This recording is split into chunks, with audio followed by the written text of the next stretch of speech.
Unapenda vitafunwa? Wengi wameshindwa kudhibiti kisukari na wanapenda vitafunwa. Wamekuwa wakitumia vitafunwa vya unga wa ngano bila kufahamu upo unga mbadala wa ngano utakaosaidia kudhibiti kisukari. Inawezekana na wewe kuna wakati unajaribu kutumia brownie bread ama vyakula vya ngano isiyokobolewa, lakini bado inakupa matokeo hafifu. Wakati mwingine umejaribu hata kuacha kula asubuhi, lakini matokeo ya sukari yako bado yako pale pale. Wengi husema unga wa almond ni unga wa matajiri peke yao, lakini jiulize swali moja rahisi sana.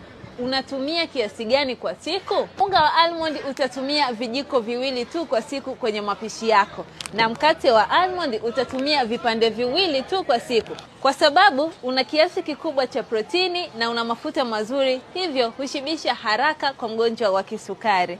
Utakapotumia unga wa almond kwa mwezi mmoja mfululizo, utapata mabadiliko makubwa sana kwenye afya yako ya mwili na udhibiti wa kisukari.